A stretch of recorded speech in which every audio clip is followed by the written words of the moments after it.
오늘 새벽에 하나님께서 우리에게 주신 말씀은 여호수아 6장 1절에서 7절의 말씀입니다. 페이지 수는 구약전서 326페이지입니다. 여호수아 6장 1절에서 7절의 말씀, 우리 저와 여러분들이 교독으로 보도록 하겠습니다. 제가 먼저 읽겠습니다.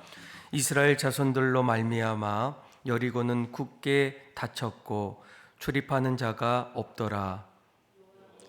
여호수아에게 이르시되 보라, 내가 여리고와 그 왕과 용사들을 내 손에 넘겨 주었으니 너희 모든 군사는 그 성을 둘러 성 주위를 매일 한 번씩 돌되 엿새 동안을 그리하라. 일곱은 일곱 양각 나팔을 잡고 언약궤 앞에서 나아갈 것이요 일곱째 날에는 그 성을 7번 돌며 그 제사장은 나팔을 불 것이며 제사장들이 양각 나팔을 길게 불어 그 나팔 소리가 너희에게 들릴 때에는 백성은 다 큰 소리를 외쳐 부를 것이라. 그리하면 그 성벽이 무너져 내리리니 백성은 각기 앞으로 올라갈지니라 하시매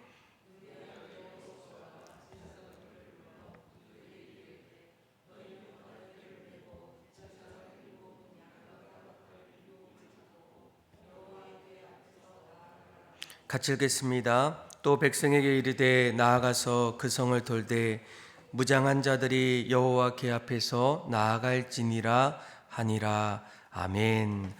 2025년도 새해를 맞이하면서 아마 여러분들 마음속에는 하나님께서 올 한 해를 과연 어떤 모습으로 이루어 나가실까?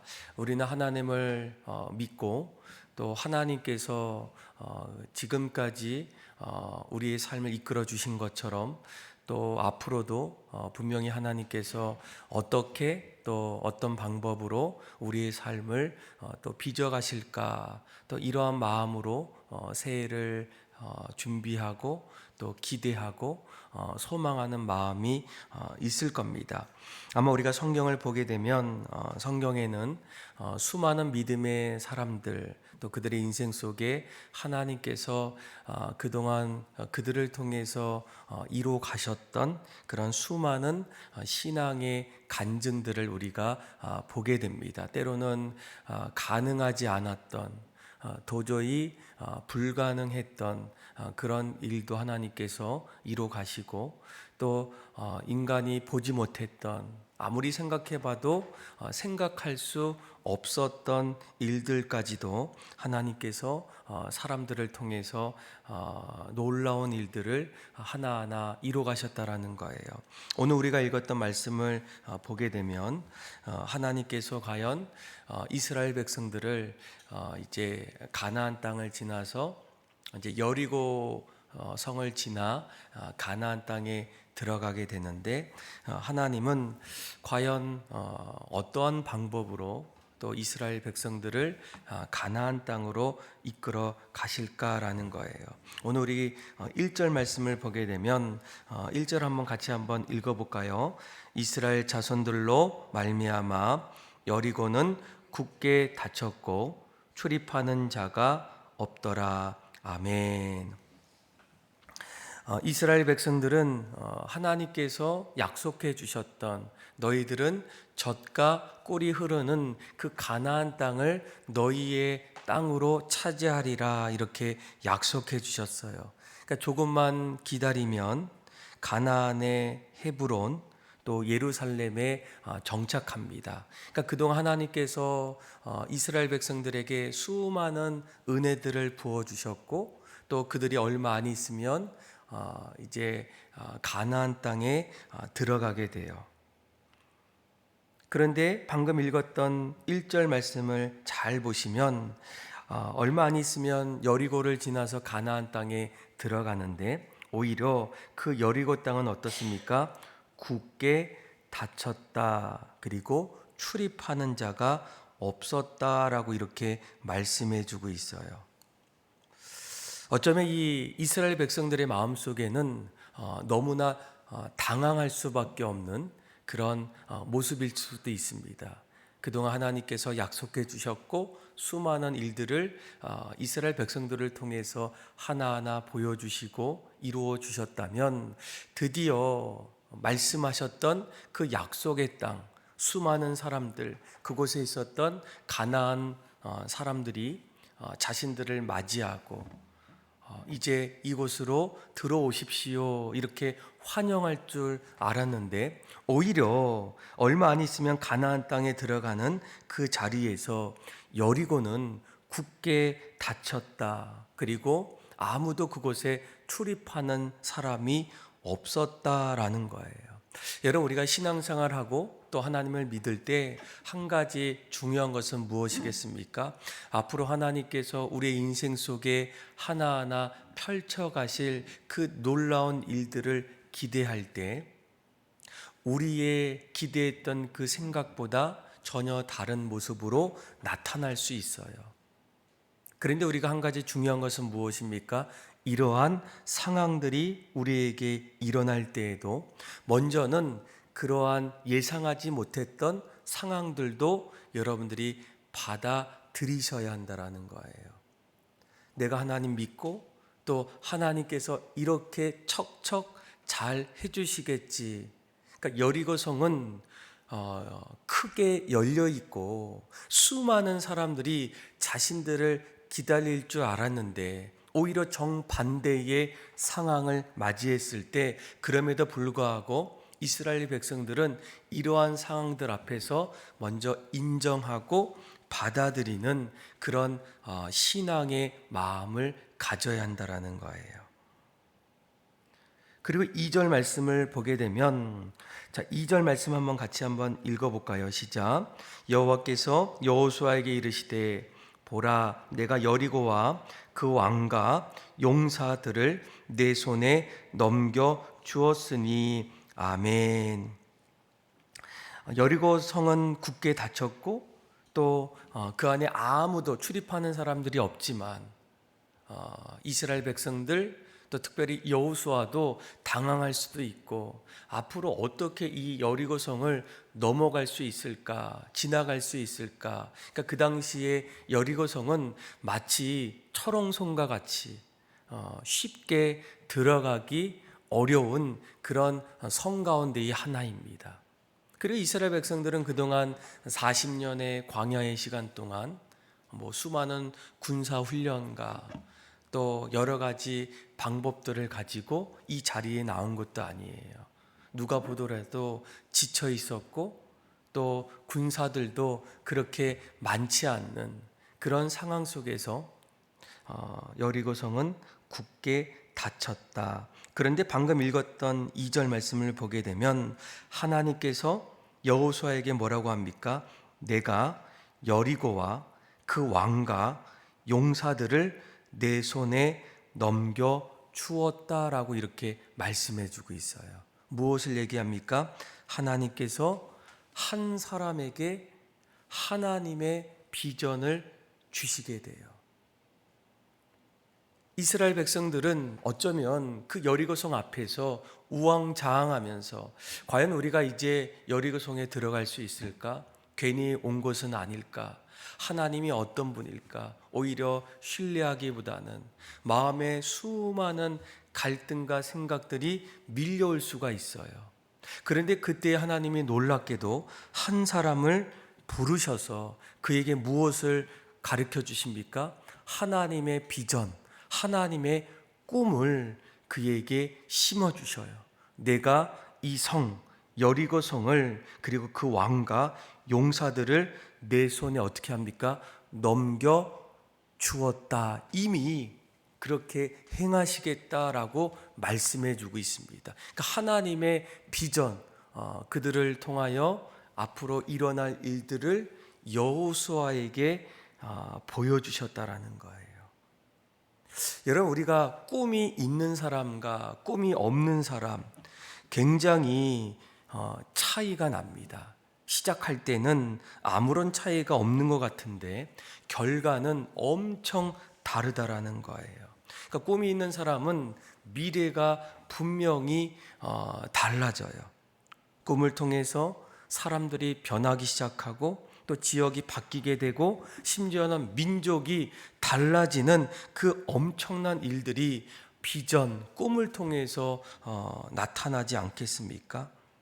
그래서 여러분, 우리가 인생을 살아갈 때 신앙의 사람들, 또 믿음의 사람들 마음속에 우리 안에 꿈이 있는가, 비전이 있는가, 특별히 그 꿈이 하나님이 주시는 비전인가, 소망인가, 그것을 먼저 우리가 점검하셔야 됩니다. 하나님은 보통 어떤 사람들에게 비전을 부어주시겠습니까?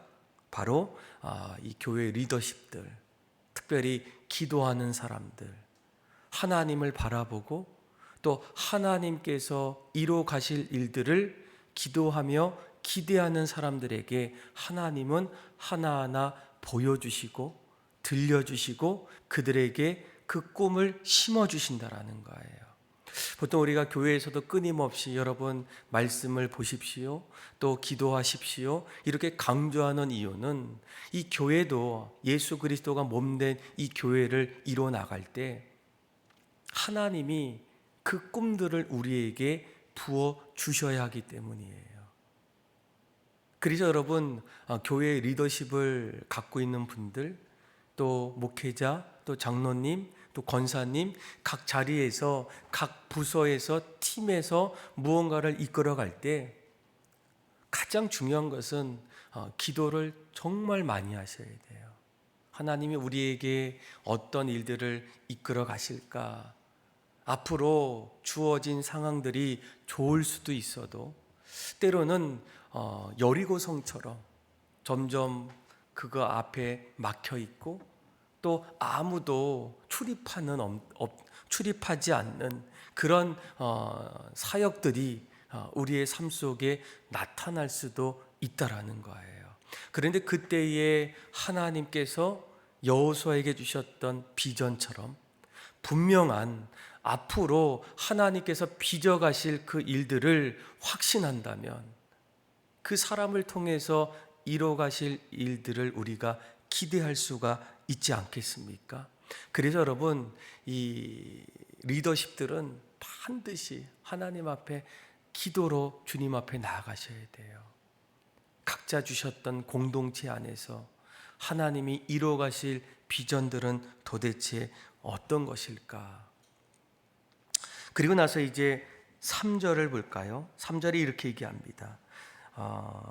이 여리고성을 여리고와 그 왕과 용사들을 내 손에 넘겨주었을 때 그렇다면 어떻게 넘겨줄 수 있을까? 3절에 보니까 너희 모든 군사는 그 성을 둘러 성 주위를 매일 한 번씩 돌되 엿새 동안을 그리하라라는 거예요. 그렇죠? 또 5절에 이렇게 얘기하죠. 4절 5절 같이 한번 4절 5절 같이 한번 읽어볼까요?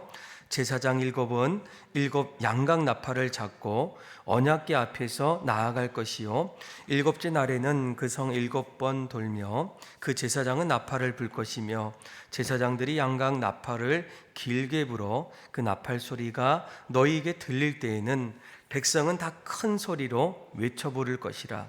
그리하면 그 성벽이 무너져 내리리니 백성은 각기 앞으로 올라갈지니라 하시매. 아멘. 그러니까 하나님께서 그 성을 넘어갈 수 있는 그 전략들을 구체적으로 말씀해 줍니다. 너희는 그 성을 그 주위를 매일 한 번씩 돌라는 거예요. 6일 동안 그 일들을 행하라. 또 제사장 7은 7 양각 나팔을 잡고 또 언약궤 앞에서 나아가라. 7째 날에는 그 성을 7번 돌아라 라고 이렇게 얘기합니다. 이렇게 될 때 나중에 마지막 끝자락에 큰 소리를 부르게 된다면 그 성은 어떻게 됩니까? 무너져 내린다라고 말씀해 주고 있어요. 그러니까 하나님께서 그 성을 함락할 수 있도록 어떻게 하십니까? 구체적인 방법을 주십니다. 그런데 여러분 한 가지 주목해야 될 것은 무엇입니까? 인간의 방법으로 여리고성을 함락하는 모습과 하나님의 방법은 달랐다라는 거예요. 우리 인간의 생각은 당연히 그 여리고성, 사다리, 또 수많은 군사들, 그리고 그 성을 사다리 타고 올라가서 이제 적군을 물리치고 아니면 매복을 통해서 어떤 방법을 통해서 그 성을 무너뜨리는 그런 생각이 있었는데, 오히려 하나님의 방법은, 하나님의 전략은 분명히 달랐다는 거예요. 하나님께서 우리에게 하나님의 일들을 감당할 때 세상 사람들이 가끔은 뭐라고 얘기합니까? 미련하다, 너무 이상하다, 상식에 맞지 않다, 이렇게 이야기할 때가 있어요. 어쩌면 오늘 여리고성을 함락하는 그 방법 역시도 너무나 똑같지 않습니까? 어떻게 이러한 모습으로 여리고성을 함락할 수 있을까? 매일매일 하루에 한 번씩 여리고성을 도는 일들, 때로는 돌다가 여리고 사람들이 화살을 당기고 또 뜨거운 물을 부을 수도 있고 돌멩이를 던질 수 있는 그런 일들이 일어나는데, 하나님께서 왜 이렇게 말씀하실까라는 거예요. 그런데 우리가 한 가지 꼭 마음에 두는 것은, 하나님의 일, 또 하나님이 이루어 가시는 일들은 인간의 방법과 하나님의 방법이 다르다라는 거예요.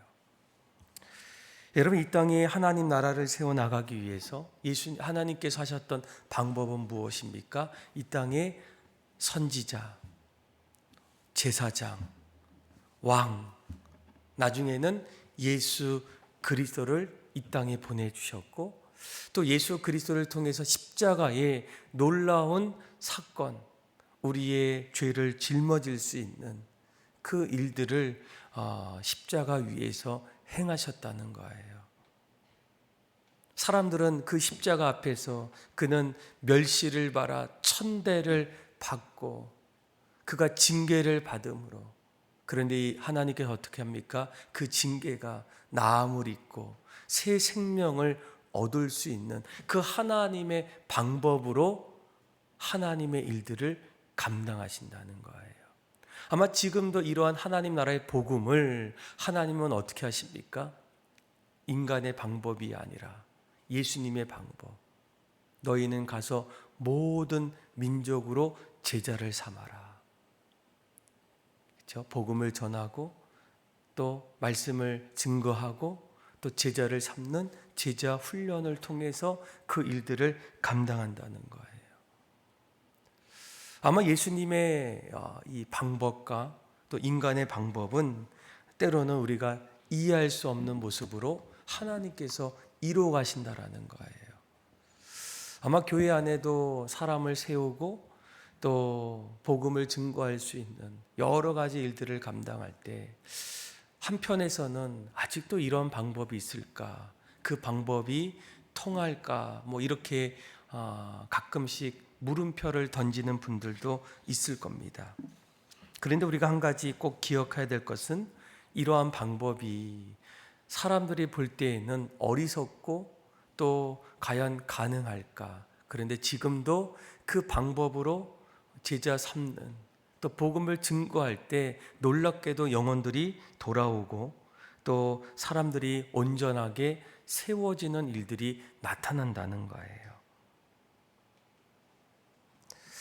그래서 여러분, 우리가 올 한 해를 시작할 때 우리는 과연 하나님의 방법 가운데에 그 일들을 시작하는가, 아니면 여전히 내 인간의 방법대로 하기를 원하는가라는 겁니다.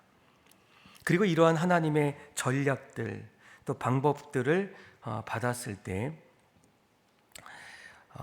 이제 6절과 7절을 한번 볼까요? 6절, 7절. 눈의 아들 여호수아가 어떻게 합니까? 누구를 부릅니까? 제사장들을 부릅니다. 그리고 하나님이 여호수아에게 말씀하셨던 그 전략들을 제사장들 그리고 백성들에게 하나하나 나누기 시작해요. 무엇입니까? 하나님이 주셨던 꿈, 비전들을 그들의 공동체와 나누기 시작해요. 하나님은 하나님의 일을 혼자 하지 않으십니다. 모세 한 사람을 통해서 그 일들을 감당하지 않아요. 모세를 통해서 그들과 함께하는 리더십들, 제사장들, 여호수아를 통해서 함께할 수 있는 이 동역자들과 하나님의 비전들을 어떻게 합니까? 함께 나누기 시작합니다. 요즘 말하면 공유합니다. 소통하기 시작해요. 여러분, 하나님께서 우리에게 이러한 비전을 주셨습니다. 그 비전들을 함께 이루어 나갑시다. 물론 때로는 그 마음을 가질 때에 정말 그렇게 해도 괜찮을까? 괜찮은 방법일까? 이런 마음들이 밀려올 때가 있어요. 도저히 생각해봐도 상식에 어긋나는 그런 일들. 오늘 본문이 그런 하나님의 전략이 아니겠습니까? 하루에 이스라엘 백성들이 여리고성을 한 바퀴씩 도는 일들, 그리고 그 돌 때에 아무 말도 하지 않고 도는 일들. 그런데 여호수아는 그 비전을 받았을 때 제사장들 그리고 그들과 함께하는 백성들에게 그 비전들을 나누게 돼요. 그리고 이제 내일 말씀이죠. 이제 8절부터 이제 27절까지 말씀을 보게 되면 어떻습니까? 그 말씀을 듣고 이스라엘 백성들이 그 비전을 품고 그리고 그 일들을 행하기 시작해요. 그때부터 하나님이 약속해 주셨던, 또 하나님이 말씀하셨던 그 여리고성이 무너지게 됩니다. 여러분, 오늘 이 말씀은 우리가 앞으로 하나님의 귀한 일들을 감당할 때, 특별히 우리 리더십들은 반드시 이 하나님의 방법과 인간의 방법의 모습을 구별하셔야 돼요. 여러분, 가끔씩 교회를 이제 민주주의다 이렇게 얘기할 때가 있어요. 어떻게 보면 성도들이 모이고 또 성도들의 어떤 마음들을 함께 취합하고 나가는 일들, 얼마나 좋은 일이겠습니까? 그런데 우리가 한 가지 중요한 것은 이 그리스도의 몸된 교회는 정확히 얘기하면 민주주의가 아니에요. 이 민주주의의 뿌리는 무엇입니까? 국민이 주인입니다. 인본주의예요. 교회는 신본주의입니다. 하나님이 주인 되신 거예요. 그래서 하나님께서 때로는 여호수아 같은 사람들, 또 모세와 같은 사람들에게 비전을 주실 때 교회 안에 민주주의, 인본주의가 점점 가득하다 보면 어떤 일들이 일어납니까? 어떻게 우리 앞에 있는 여리고성을 넘어갈 수 있겠습니까? 어떻게 한 바퀴씩 돌면서 그 여리고성을 함락할 수 있겠습니까? 주변의 사람들이 그 얘기를 들으면 어떻습니까? 당연히 돌 수 없다라는 거예요. 그러니까 교회 안에 민주주의가 주장되어지지만 나중에 되면 그 안에는 원망이 점점 많아지고 불평이 누룩처럼 퍼지는 그 위험한 일들이 분명히 나타납니다. 그래서 여러분, 그럴 때마다 중요한 것은 사람들의 이야기를 점점 더 듣기보다는 하나님 앞에 기도하셔야 돼요. 하나님의 음성을 더 들으셔야 됩니다. 그것이 가능한 교회들, 그렇게 되어지는 교회와 여전히 그런 이야기를 들음에도 불구하고 여전히 기도보다 회의가 더 많아지면 나중에는 어떻습니까? 그 교회는 흔들리다가 무너질 수밖에 없어요. 저도 인생을 그렇게 오래 살지 않았기 때문에 잘은 모르지만 곳곳에 이제 목사님들 또 교회 소식을 들으면 수많은 교회의 문제들이 얼마나 많이 일어나겠습니까? 그런데 그 문제들의 그 중심을 보게 되면 결국은 그 자리에 하나님 중심으로 세워나가는 교회이기보다는 인간 중심으로 인본주의로 그 교회를 점점 세워 나가고자 하는 그런 모습 속에서 교회가 흔들리기 시작하고 결국 그 안에 분쟁이 일어나고 원망과 다툼 속에서 큰 어려움이 일어나는 교회의 모습들을 너무나 많이 본다라는 거예요. 그래서 여러분, 하나님께서 이뤄가시는 그 자리에는 분명 하나님께서 한 사람 한 사람에게 비전을 주셔요. 꿈을 주십니다. 그 꿈을 통해서 하나님께서 이뤄가시는 일들을 보기를 원해요. 우리가 이러한 비전들을 보기를 간절히 소망한다면, 하나님께서 내 인생 속에서 그 일들을 하나하나 이끌어 가시기를 원하신다면, 우리도 모세처럼 여호수아처럼 엎드려서 하나님, 우리 가정 안의 비전이 무엇입니까? 우리 교회의 큰 꿈이 어떤 것입니까? 묻고 엎드려서 나아갈 때 하나님이 반드시 그 일들을 보여주신다라는 거예요. 올 한 해가 여러분들 새해를 맞이하면서 과연 하나님 우리에게 주신 비전 무엇일까? 저는 여러분들이 간절히 기도하길 원해요. 최근에 이제 이번 주부터 금토 주일, 또 사경회, 또 다음 주에는 특세. 어떤 분들은 이걸 꼭 해야 될까? 꼭 나가야 될까? 그렇죠? 이런 마음이 들어요. 누구의 생각입니까? 자기의 생각이에요. 하나님은 끊임없이 각자에게 선물을 주시길 원하고 또 각자의 삶 속에 비전을 주시길 원할 때 여러분들 그 비전들을 듣고 또 보아야 하지 않겠습니까? 그 하나님이 빚어가시는 일들을 우리 인생 속에 신앙의 간증으로 또 신앙의 주인공으로 살아가길 원하면 오늘 이 시간에도 기도하면서 하나님, 우리의 삶의 비전, 꿈, 소망이 무엇인지 묻고 또 듣고 그 비전을 확신했다면 어떻습니까? 이제는 믿음 가지고 살아가셔야 돼요. 저 여러분들이 이 모든 말씀 꼭 붙잡고 올 한 해는 우리의 삶 속에 하나님이 주시는 그 비전들을 마음에 품고 우리 인생을 빚어가시는 하나님의 놀라운 일들을 기대하면서 또 하나님께 감사하면서 2025년도 새해를 맞이하는 저와 여러분들의 삶이 되기를 주님의 이름으로 축원합니다. 기도하겠습니다. 하나님 아버지 감사합니다. 우리의 삶을 늘 지켜주시고 또 새해를 맞이할 때마다 소망 주시고 또 큰 비전을 허락해 주시기를 원할 때 하나님 늘 묻고 듣게 하여 주셔서 인간의 방법이 아닌 하나님의 방법으로 가정과 교회와 이 나라와 민족을 하나하나 빚어갈 수 있는 그런 신앙의 역사의 주인공이 되게 하여 주옵소서. 그렇게 우리의 모든 삶을 이끌어 주신 하나님을 찬양하며 예수님의 이름으로 기도합니다. 아멘.